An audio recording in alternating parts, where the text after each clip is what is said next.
কিন্তু একটা দেহের মতো দেহের উপরে যেগুলা দেখা যায় এটা হলো ধরেন শরীয়ত, আর রূহ যেটা ভিতরে থাকে দেখা যায় না এটা হলো মারিফাত, ঠিক না? একটা খেসার মধ্যে পাখি থাকে, পাখি ধরেন ঘুঘু বা কবুতর। খেসা আমার উদ্দেশ্য না, উদ্দেশ্য হলো পাখি।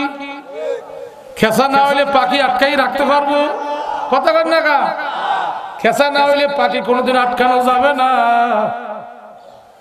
পাখি আমার উদ্দেশ্য, কিন্তু মালিকের নজর থাকে খেসার দিকে, ফাঁক ফুট হয়ে যায়নি, ঠিক না?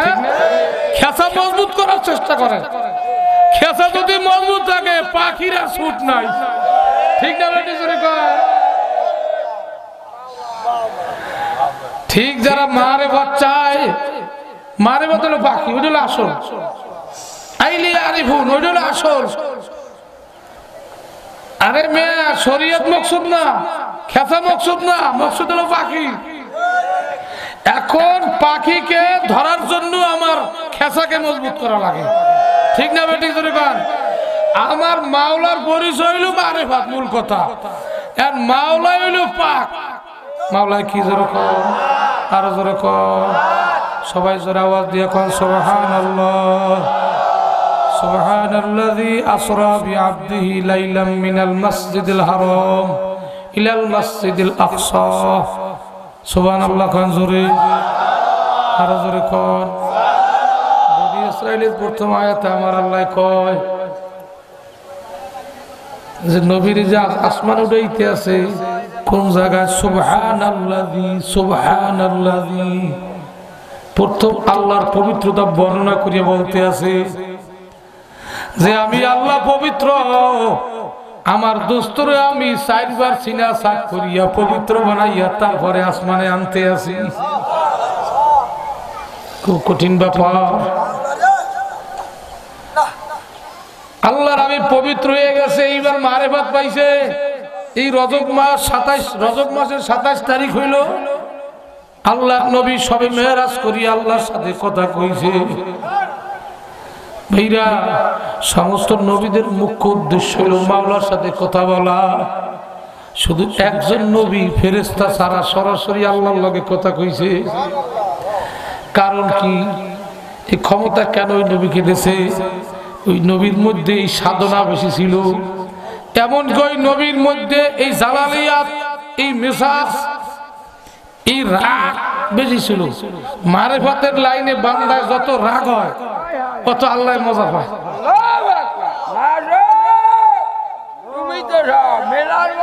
ছোট শিশু বাচ্চা যত রাগ হয়, বাপ মা কি বেজার হয়?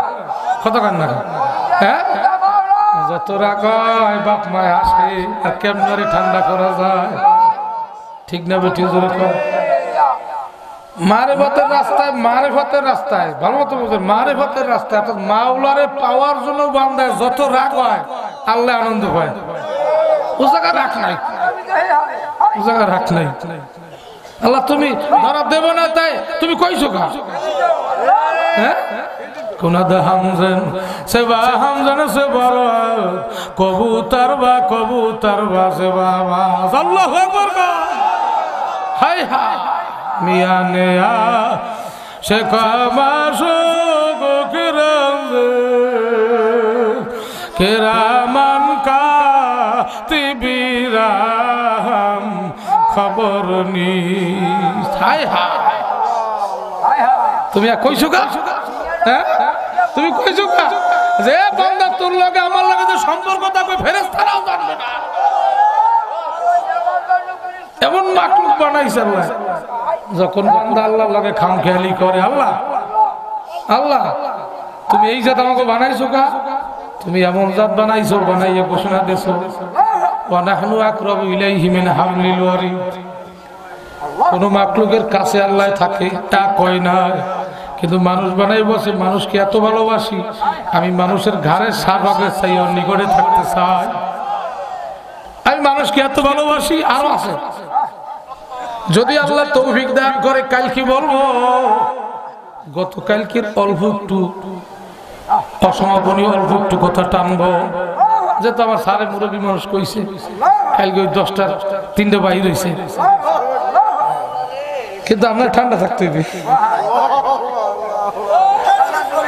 আল্লাহ আল্লাহ, আসলে ব্যাপারটা তো চায় তো সবাই ঠান্ডা থাকতে, পারে না, ওই গুতাই নিয়ে গুতায় কি করবো। আল্লাহ আল্লাহ,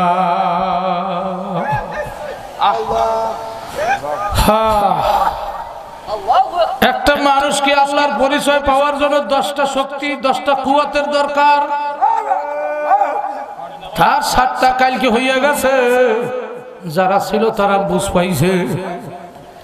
ভাইরা না শুনে আল্লাহ ইচ্ছা করলে কুদরতি ভাবে বান্দাকে বুঝ দিয়াও দিতে পারে। কাদেরে রাতদারি হার শিখাই কোনি মুর্দারা তো জিন্দা বখশি। আল্লাহু আকবার। মুর্দারা তো জানে বখশি, জিন্দারা বেজা তুমি। আল্লাহ আল্লাহর কুদরত, সব কুদরতি ভাবে মাওলায় বান্দাকে মাওলার পরিচয় দিয়ে দিতে পারে। হাতে কিচ্ছু লাগে না, কিচ্ছু লাগে না, আল্লাহ দিয়ে দিতে পারে। কি পারে না? আল্লাহ যদি আপনার একটু ধৈর্য ধরে তাহলে কিছু সবে মেয়েরাজের কথা বলবো, অল্প কিছু, যেহেতু সময় কম। আল্লাহ আল্লাহ পাক রব্বুল আলামিন 10টা শক্তি দিয়া 10টা কুওয়াত দিয়ে মানুষকে ইলমে তাসাউফের রাস্তা দিয়ে দিয়েছে।